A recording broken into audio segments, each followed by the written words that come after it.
Hello fellas, it's been a while since I've made one of these, but we are finally on the 5th edition of Art Review, and today I'm going to be tackling the biggest topic so far. Sandy's animated series, The One, is what I would be saying if I didn't have a lot of stuff going on for the last few months and so. Upon rewatching The Wand, I realised that there is a massive amount of potential topics that I could get into, so instead I thought I would check out Liam's stuff. Then I got a job, so I delayed this entire video for about 2 months or so, but in those 2 months he has made a lot more content than I originally decided to look at. So it's pretty good that we waited this long, because he has made quite a lot of progress. Upon some of the peers I've had in the past, Liam has made himself a reputation of being a top tier artist, but with that comes the curse of not being able to produce as much in a short amount of time. Coming from a family of perfectionists, Liam took on this trait that is reflected on everything he makes, and we'll be seeing that today with his drawings, animations, and even live action projects, which is advertised on their site. First I'll be looking at Liam's animations, as they come first chronologically in his lineup. Then you can see me disregard that rule completely when I look at absolutely everything else. The first animations I'll be reviewing are what I like to call Liam's crap posts, because for some reason I like to censor some of the stuff I say just for the very feasible idea that I'll be monetized. Spoiler alert, I won't be monetized ever, but let's just continue with this. When it comes to Liam's crap posts, the thing that he nails the most would be the delivery and timing of his dialogue. He pretty much carries every single animation he made in the past with this particular skill. Well then, I think I speak for everybody when I say, guys, look at me, I've been hacked too. So some context behind his first project that I'll be looking at today, April 1st. Liam made a few animations in the past, but the most significant of which that reflected the style is the one where he pretended he was hacked, and then he made a project showing that he wasn't actually hacked, so it was just a joke. Before the project was made, he was put into joke projects, and people actually thought he was hacked by a different account. With the kind of humour he uses, he makes a surreal form of comedy, which is complemented by both visuals moving in a certain way and the way he talks, as I said, in which that the visuals aren't really animated. It doesn't look very good because it's just well-drawn visuals, well, like cartoony well-drawn visuals, moving in a way that doesn't seem natural of actual animation. But that's the point. It's not supposed to look like it's animated properly, because the way he delivers his lines are exaggerated in absolutely ridiculously cartoonish proportions. Hey folks, good lord, what is happening in there? Oh. The contrast between that and the way it moves poorly, in a way that just looks lazy, is what makes it funny. There's also a deal reference to this, I guess that's something. Liam also used a pretty good credits team, which is also something. The thing with crap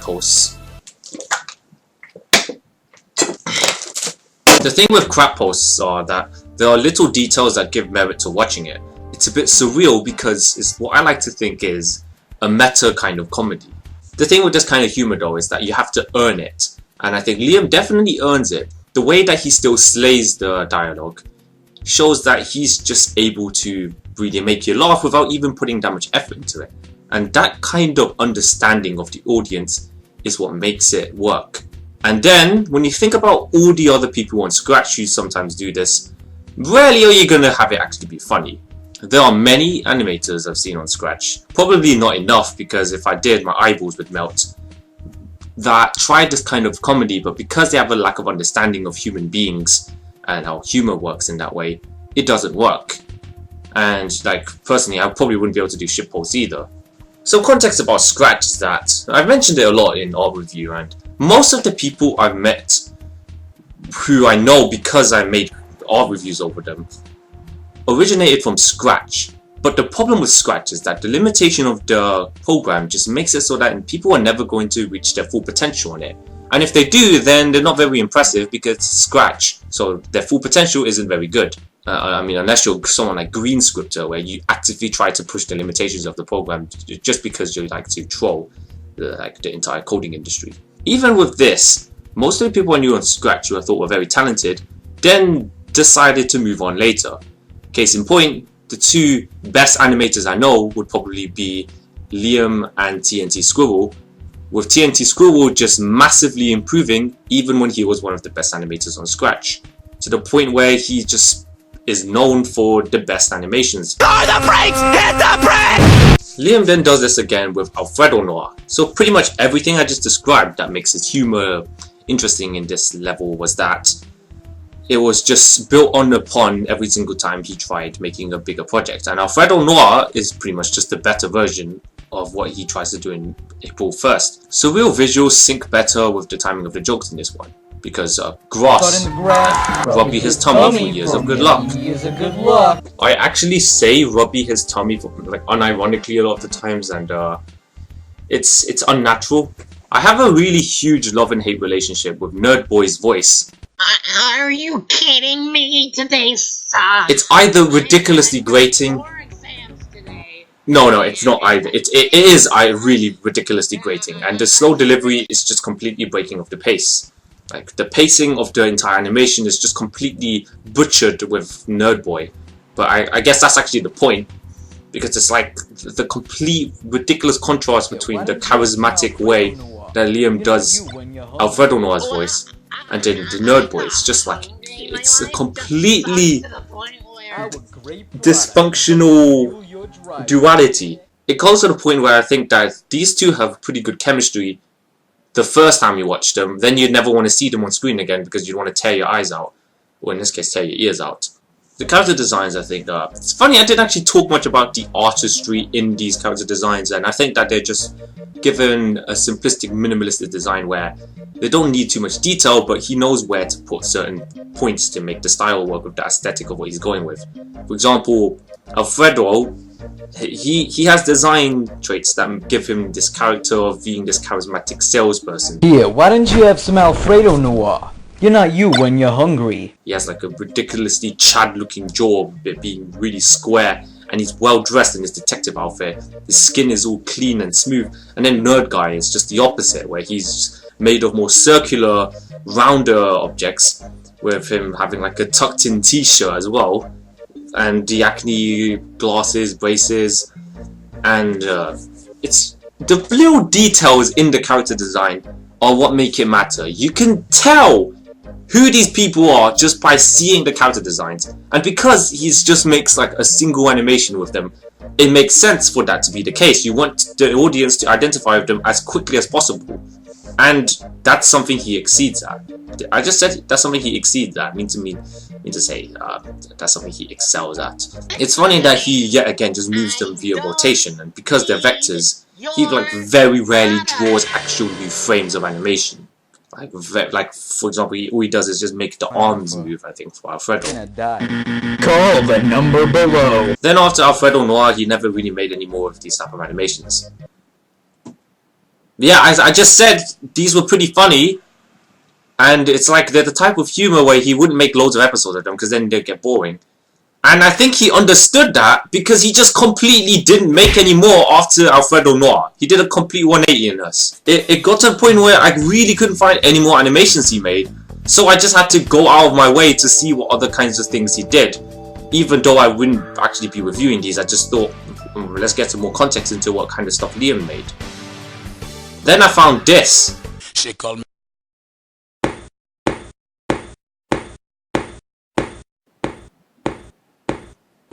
Liam, why did you make this? Yeah, I changed my mind. I'm not going to look at these other stuff that he didn't want me to review. After all that, I remembered that one of the only animations I actually saw him do in a traditional style was Beat the Heat.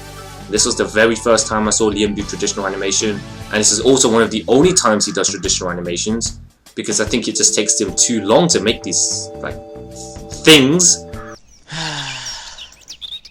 How many degrees is it? It's about 100 degrees.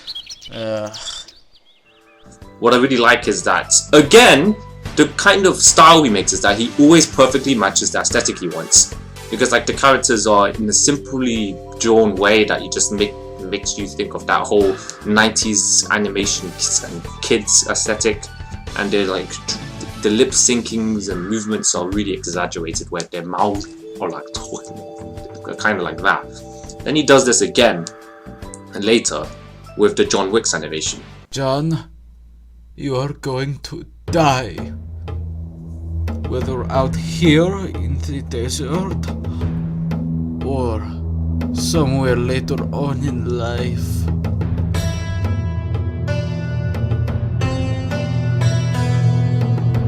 Funny thing is, you see that he expands on this more when he leaves Scratch. Like, this is something you'll see later when I show TNT stuff, when he just exponentially improved when he left Scratch. And I thought Liam would be probably one of the best animators I know. I mean, he still is, just from the few things I've seen. Like, this alone showcases a lot of his talents and his understanding of the medium. Unfortunately, he didn't finish this because animation is just a garbage way to really spend your time. Before I go into more detail of the problems that come with the whole hobby in general, I'd like to see that this whole animation is kind of sad seeing it never be improved again, because there are so many things that I like about it just in the few seconds you get.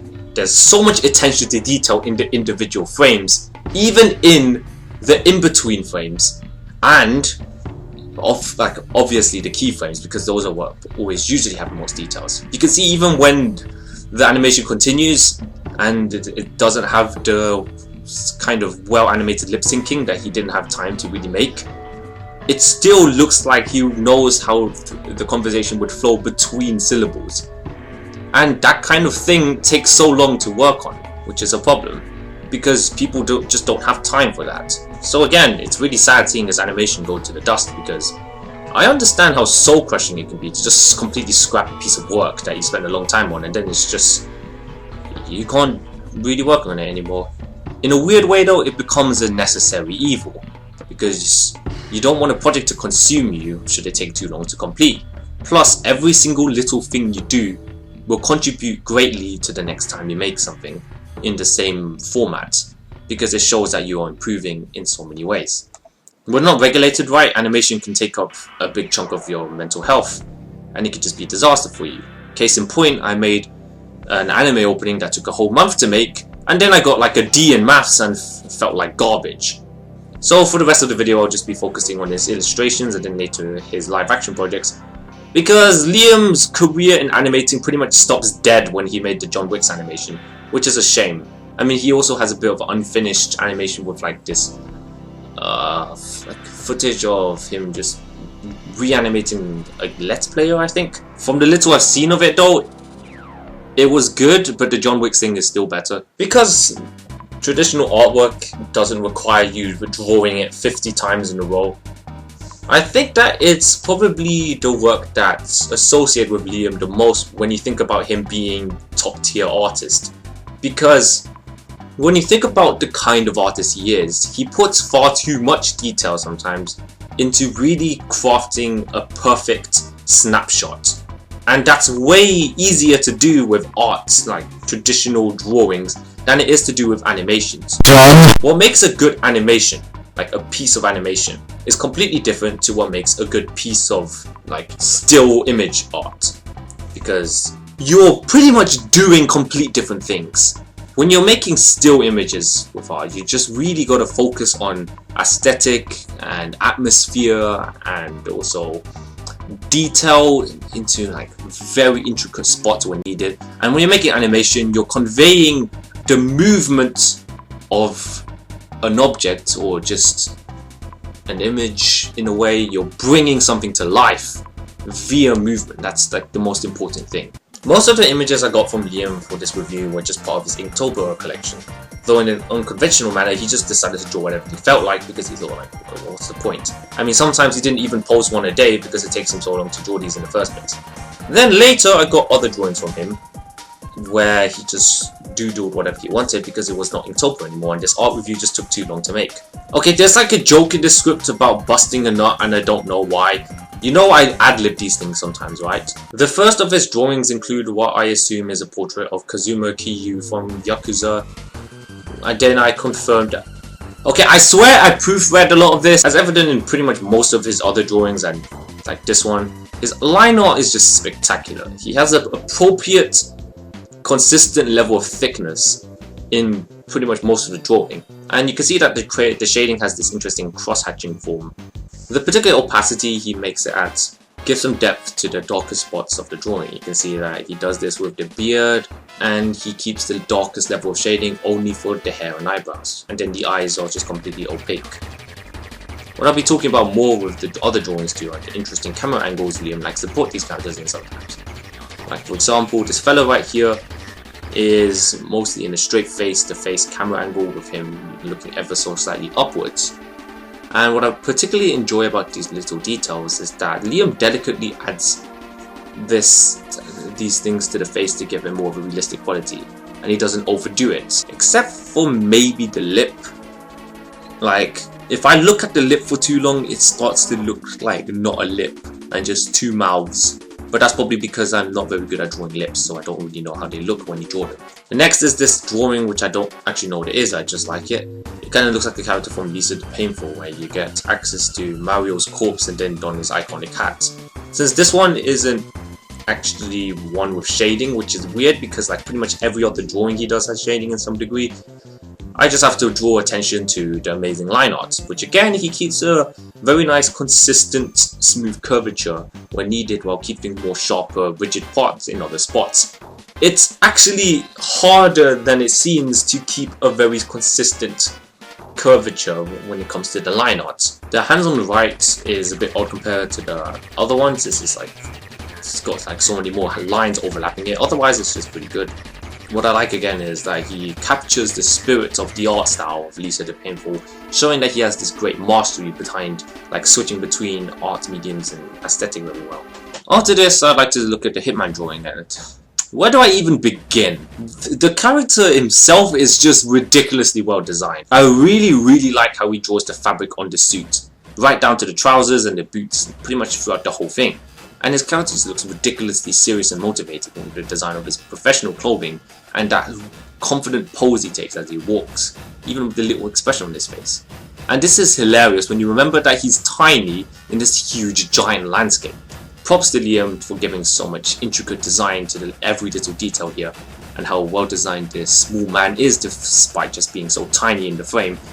And then that's not even including the fact that the city is drawn in an amazing way because of all the setbacks that are included, just to really bring life into this whole picture in general. There are people crossing the street, there's a bottle on the floor, there's shadows having this same beautiful cross-hatching effect to the darker spots of the city being shaded. And then there's probably the most impressive thing about this whole drawing, which is the perspective shot. I said I was going to talk about camera angles, and not too many artists I know do it. But then Liam hits it out of the ballpark with this drawing. And this is probably the best drawing when it comes to his perspective shots and camera angles. Because he is absolutely, completely perfect in making everything look in the way that you would expect it to when you are taking a snapshot picture of the reality that he has created from this particular angle. The shot of the buildings and the bush have this distortion. The curves distort when you're looking at it from an upwards angle, like when you're looking at it upwards while being at a tiny frame. And that is ridiculously difficult to get right. So amazing job for pulling it off. Next drawing I want to look at is probably the amazing drawing of, well, I don't know who this one is, but I think it's pretty incredible. Though I'm reading off the script and at this point I've forgotten which drawing it is. So I have to like, oh, I remember now. It's the guy holding the pipe that looks like he's from Friday the 13th. Again, like the previous drawing, there's an amazing perspective shot. I don't think this one is just as amazing as the other one, but I still think it's pretty good.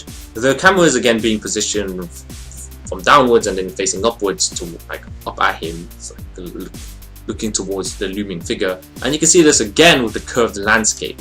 You can see it with the shape of the houses being skewed to match it. Upon being pointed out with this observation though, I do think that the leg might be a bit too far into the background, but it's not really that noticeable, especially because the ground itself is pretty much given no detail.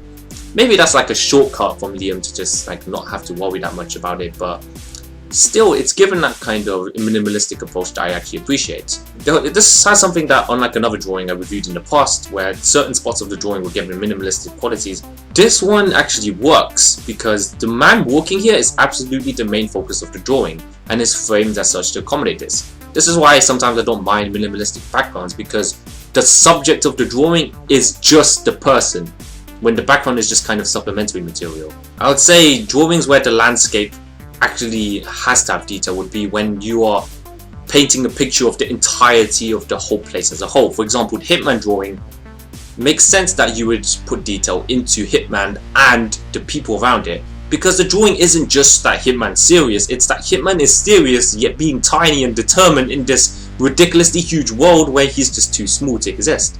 The ink was probably the perfect choice for this drawing because the incredibly harsh black can be smudged to give this beautiful dark shading that transitions well into the lighter spots. I'm not 100% sure if I like the small clouds and how it's integrated into the thin line art of the man, but even so, the way the shadows are drawn over the man's body and on the side of the legs and the torso and even spots of the hand, the shadows and the depth in the shading, it is phenomenal. There is just a ridiculously grungy atmosphere in this entire drawing and I appreciate it a lot. Next are his drawings of characters from Lisa the Painful, and I guess this puts my previous statement into perspective. I spelled perspective with an L.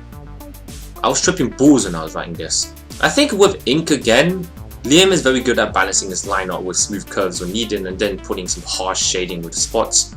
Though in this case he doesn't really add too much shading at all because he instead opts for variation in thickness of the lines in certain areas. So unlike what I said before, instead of just keeping a consistent line art, he varies it, but he actually appropriates when it's needed. So he completely fills the hair in black and then puts elements of cross shading, like cross hatching shading, which blends pretty well. Like the other drawing supposedly mostly line art, this one excels in that one as well. The last drawing I'll be looking at in terms of the Inktober ones would probably be this incredibly well drawn Kenshiro as modelled after Bruce Lee. And honestly, the only potential problems I can see with this one is that the leg bends in a way that it kind of looks like the bottom half of the leg is longer than the top half. And this arm is positioned a bit too close to the torso, but I'm not sure if that's just the way the picture was taken. Since it's a physical copy that's like modelled after a real picture. But for the good stuff, there's a lot to love here. Like pretty much, those are like little nitpicks, while pretty much the entirety of the drawing is just absolutely cream pie perfect. I want this drawing it plastered on my wall. Do you know how empty my wall is? Empty. Like pretty much all it has is a certificate and my own drawing. I love this drawing so much, I would have it on my wall, even though I didn't draw it. That's how much I love this drawing. This is probably Liam's best character drawing, because in this one he not only uses delicate cross-hatching, but he also has dark contrasting shading in certain spots, and he perfectly blends this well to spots where there is no shading. Again, just like shading. I always talk about his shading, but his shading's good, okay? That's why I always talk about his shading. The anatomy, in my opinion, is probably perfect. I mean, other than the leg. But like, that's probably just because it's hard to make a one-to-one translation of a real-life human body pose to a character pose. Liam also uses smudging in some areas to transition well between different degrees of shading. Like, not only does he blends it, he also smudges it. And I think he does this by licking his finger, because he told me that the next drawing I'll be looking at, he does that. I still think that his Kenshiro drawing is his best character drawing, but now I think there's actually another drawing that is like has even better shading blending. But before I talk about that, I actually have one other one to talk about, which is this Studio Ghibli forest. So I like this one because it's got a lot of different colors that, again, they blend in beautifully. But because it's a digital drawing, it's about the idea of the colors blending in more than just opacity.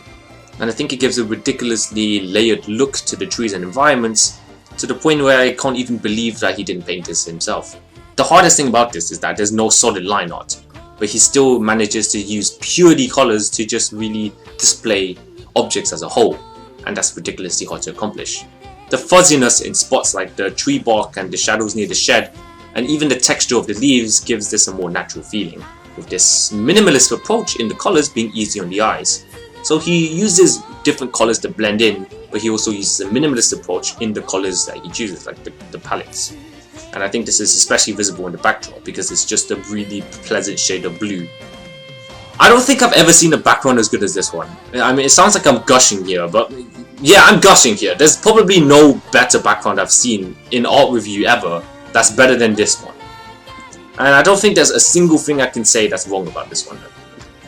And to top it off, but despite the whole thing having this many spots of solid color, he still manages to cohesively like combine them and blend them together with like lighter and darker shadings. And yeah, he shades the thing that already had shading because it had different colors to blend together. This dude is a madman. But with that, we're not even done, because now we have more to look at. So this is all because I spent a whole month writing a separate other video, which was like, at the time of this video being made, it's only 30,000 words long, and it's probably going to be longer. So a lot of time has passed, and Liam has gotten even better, because now I'm going to talk about the drawing he made. It's the same kind of drawing he usually makes. It's a character drawing, but I think it's even better in terms of detail and shading than the Kenshiro one. So this one's probably like down to interpretation, because I feel like they're in similar levels, but I feel like this hyper detailed, well shaded drawings is what he usually does to really wow people the most. And this one, of course, has that top notch level of shading. If I remember correctly, he told me that he particularly had to smudge spots over the drawing with his own spit, and it goes to show the level of craftsmanship that he's wanting to go through. It's not just that there's a sharp contrast between the darkest and lightest, but there are many degrees of shading in between the darkest and lightest spots that makes it unbelievable that this was even drawn out. Ooh, it makes it look like it's a photograph. I sound like a broken record at this point, but I can believe that sections of this character that was shaded is going to realistically be shaded in that part if I saw this creature in person. It feels like I'm looking at the creature in person. The next 3 photos are interesting in the fact that they're not actually traditional drawings. So I probably should have talked about this creature drawing before talking about the Ghibli drawing, because there would be a more natural progression into his watercolor drawings. Oh well. This first one's probably the weakest one out of the watercolor drawings, but even so I still admire a lot of how it's crafted. There's a very careful and delicate way that certain spots are colored, with strokes that I imagine were probably very delicate. You can see in areas with like the pattern of the braids in the hair itself, and this very subtle way fabric is represented in the clothing. And for the one of the armored suit, he said he wasn't impressed in how it turned out, but I think it's way better than the other drawing, because there's a lot of craftsmanship on the armor, with these delicate strokes again being positioned in spots of the helmet and the backpack. There's a very fine level of detail that blends together deliciously with cleverly placed strokes, with darker shades of blue that represent darker shades of the... I think the only thing he probably wouldn't like about this one is that it's probably like got a weird proportion. Like it kind of looks like bulky Captain America. But other than that, it doesn't really detract from the overall quality of the drawing in a pretty drastic way. And then he pulls out another one of incredibly well crafted shading spots again with, I don't know who this person is, but it's a pretty nice one, I guess. What I wonder with this drawing is that when it comes to references, I wonder if because this is clearly referenced from a real person, how does he pick the hues? Because I did the same thing when I was digitally drawing a real seal, and then I picked the lighting and the hues based on the real image. And I'm wondering if it's just really hard if you do it in actual watercolor, because you can't just get a color picker and like pick the image off the screen and put it into your paint and then do that. You can't do that. Liam's able to convey depth in this image with only 1 to 2 degrees of shading. So what's funny is that I've been talking about how he does loads of levels of shading very well, and now here he only needs 2 and it still works. The original image would probably have loads of degrees just because it's a real image and it has lighting in it. But other than that, like, despite doing that, like only having 1 to 2 levels of shading, it still translates incredibly well.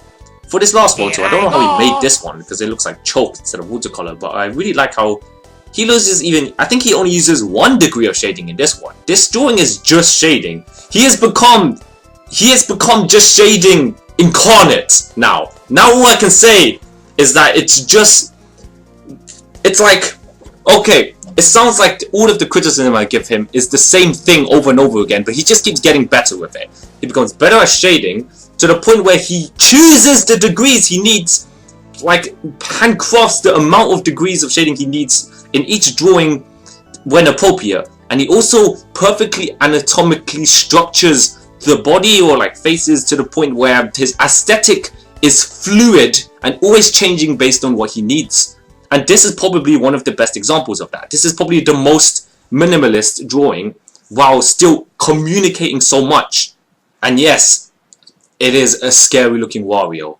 So that's something. I didn't think I'd be saying this the first time I made the script, because I thought that most of his drawings were kind of like, because they were just at a good level, like same level of artistry. But I actually now feel like he is progressing as an artist, which he'd probably love to hear, because it's like once you get to a certain level, you kind of wonder how much higher you can get. Nope, I can still feel the energy coming out of him as he like progresses to get even better. I like that I'm finding more and more to appreciate about his drawings, because I'm thinking that the fact that he's pushing himself into different mediums it's amazing. It's amazing that you can see that he could just like flexibly go completely from one medium and then switch it to something else and perfectly master that in time as well. This is the level of artistry that I appreciate the most in people, when you're done with something and you still try to do another thing. So this is not where the story ends. There was an interesting side to find out about Liam that comes in the form of live-action film projects. Obviously now, I don't mean to say that Liam is making full-on movie projects. At least not yet. At least not to my knowledge. I mean, he could be making an actual film and it's like I just wouldn't know about it. I mean, it's not like he's supposed to tell me everything. In terms of the videos he has shown me, they've usually just been depicted of Liam and his friends going around making short videos displaying the mischiefs behind everyday life, I guess. Right now, I don't think there's a very cohesive link between like the Halloween video and his public bathroom review, but they share the same style of video. So they always have an emphasis on comedy with slightly over-the-top acting and a home video vibe, because they look like it's just being videoed by someone holding a camcorder with a moving cameraman. With his public bathroom review 1, you can see that his interest to use natural-looking camera shots with lingering takes that attract the actors, and having an end sequence that obscures portions of the view in the final act, that he's able to really direct certain shots that he wants to really like a pretty naturalistic way. It's interesting seeing him work on these amateur videos, because I can see influences from his crap posting stuff on Scratch that he is really like transitioning it into a live action format, and it seems like a more gratifying way to do it. Though I won't be talking about these videos too much, because I think like as interesting as they are, they're not too very good, because it's just kind of him like going around messing around with the camera and just making lolums or random jokes. I mean, in comparison to the latest episode he made, because holy fuck! The wait for public bathroom review episode 2 was very large, and I realized how much time really passed in between the initial script writing of this video and him making that video. And no exaggeration, it is so good that his past videos look like shit in comparison. Public bathroom review 2 is Liam's true transitioning into perfect shit posting. And look, obviously not perfect, but like I'd say the level he's at now is probably way beyond what he ever did on Scratch. This is a way where he really communicates what he does best as a creator. Well, I mean, technically I think it's odd, because it's like, what does he do better as a creator? Does he make incredibly well crafted drawings and paintings, or does he do shitposts? I don't know, he does them both so well. He's a flexible artist. There's so much to talk about that I don't even know where to begin. First off, I'd like to take a moment to really appreciate how much effort must have went into every aspect of this video, and the videos, like even the other videos for that fact, because you really feel the camaraderie behind Liam and his friends in each project. I mean, I don't know the specifics of everyone's roles, like behind the acting, like exactly. I don't know if who did the camera taking. I don't even know the names of most of these people. I know one of them is his brother, though I do know that Liam probably does most of the editing. But I will say that I do appreciate everyone's involvement, because I feel like they all have quite a lot of talent in the creation of this whole thing. I'd really like to point out how incredibly impressive it is how often long camera shots are made in all of these videos, and there's an incredibly well done shot in the beginning of this episode in particular where the camera is always focusing exactly on the characters that are the center of attention. This complements well when there's like very short displays of information like intercut into the camera in the form of images and text that don't entirely detract from the overall shot of whoever's talking, or that very well placed shot when you only see a glimpse of Larry on the roof, and I'm just thinking like, what the hell is that person doing up there? I like other camera shots that try to really give different approaches to this as well, like that really long shot of the guy walking, I realize I don't actually know this guy's name, so for the rest of the video I'll be calling him Main Guy. Main Guy's performance is fairly consistent as this charismatic video personality who's just trying to review bathrooms, and the narrative is usually focused on him trying to get his thoughts on these public bathrooms. So guys, here we are at the Great Bathrooms of Hell. These bathrooms are pretty famous, okay? You gotta be living under a rock if you haven't heard of these bathrooms, okay?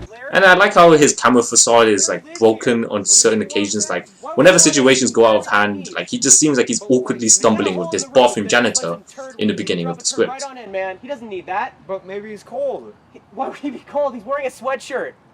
Maybe I want it. Nobody wants you in there. What do you think it says close for the season? Can I review some bathroom then? Yeah, you see that right over there? See that? Those woods? Yeah, go over there and maybe take a dump over there, huh? Okay. Yeah. So guys, here we are at the bathroom. It's pretty nice. Thanks to the handyman for recommending this one. Fuck him. He's a piece of shit. Burn in hell. If you're watching this, I hope your family dies, handyman. I think it's pretty hilarious seeing that like all unfold.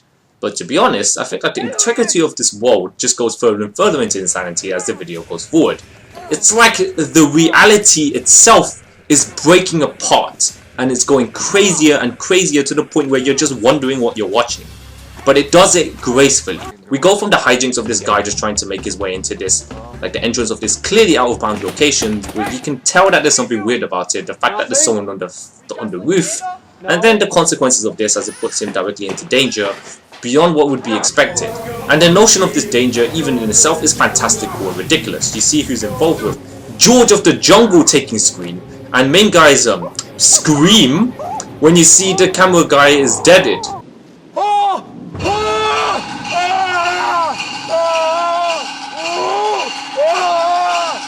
There's this sharp nosedive into insanity for the logical reasoning of the story. As it reaches the climactic battle, he gets like ridiculous at that point, and it's just beautiful as you see everything unfold. Larry dies falling down a hill. He dies falling down a hill. Then Main Guy has this ridiculous anime fight with the janitor, throwing rapid fire punches and a pretty well made effect for an energy peak. Liam himself shows up and gets beaten to death by George of the Jungle. Of all the things that goes on, Liam could do all this stuff, but he can't fight for shit. Jokes aside, I really do like the choreography of the fight, because it always borders on the entertaining and humorous, where you can tell it's just ridiculous and that they're not actually physically fighting at full force. But it doesn't take itself too seriously, and it's always finding new setbacks to make it more entertaining. And it's a good blend because you're always interested and invested in what can happen next. Even though the logical consistency always takes a nosedive in this one, I think it's done so well that the logic following a cohesive narrative still makes sense. It still makes sense that all this would happen even if it's still progressing into nonsense, and it just continues to escalate. The only fat I would trim in this entire video would probably be that weird interview with Larry. Like, I think that it's weird that he talks and in a very bad Russian accent. My name is Larry. I am from Russian descent. Okay, so Larry, you live up here? Yes, I shit up here 24/7. I'm not sure about the fight of the toy alien, but I've upon rewatching it, I think that the fact that the fight is so short is pretty good, especially that you only see like a very short glimpse of the janitor again. The interview, though, I think it's kind of cringe. Like I think that's probably on purpose. The fact that this is so bad, it's just like, why does he talk like that? It's so clearly just a poorly done accent. And there's like probably the worst joke in the video is no hobo. Thank you. Russia, no handshake, no hobo. Even with those gripes though, I wasn't really fixated on that. Like, I don't really care about these little things that just like detract from it, because it's still a well-crafted, well-edited short film. It actually looks like a lot of effort was put into it. It doesn't just look like a shitpost for the sake of shitposting. Shots were generally kept to an appropriate length throughout the entire thing, and the humour had this naturalistic vibe that didn't try too hard. And then it still had moments that made me feel like I was on drugs because of how ridiculous everything was getting. And it kept them always grounded because of the live action aesthetic. It just gave more punch. Ow! I think we've known each other since even a bit longer, but I can't believe how much you've evolved as an artist. Before this video and really looking back at things, I never knew how fluid you were as an artist and how many things you can do and accomplish. I'm truly proud that you found a voice that's really unique in a way that I never would have expected a long time ago. I go back to the word perfectionist earlier in the video because it really does describe what I feel is behind every project you pursue. And even in the drawings you make, there's always a desire to top what you've done in the past, and it's staggering how much you can find ways to keep pushing forward. Visually, you never fail to impress me with the technical mastery of depth and detail you give to the subjects you bring to life with your artistic methods. With the few cartoons you've made, even though you've made so few, you still have the same technical attention to detail that goes with the motion of the way the characters move, expressing the feelings they portray and matching the moment perfectly. And most importantly now, the spiritual succession to the original vision of shitposting. Who am I kidding? It's shitposting, because that's what it deserves to be called, because you do it perfectly. I don't know anyone else who's been able to blend the absurdity of nonsense with grounded naturalistic acting and directing that makes it feel like you don't even try that hard, but you still make us laugh anyway. And it still shows that you put effort where needed, you know where you need to put effort, and it just makes everything fit together like a nice warm buttery piece of toast. Your videos always get genuine laughs out of me because I know for sure that people have tried and failed, and their attempts are always far and far more cringier than what you manage to accomplish. I know you'll keep making it your mission to get better, and honestly it kind of scares me a bit, if not probably because like I have a lot of competition and catching up to do, but more so than that, I'm incredibly proud of you. Here's to a great year. Keep on being awesome.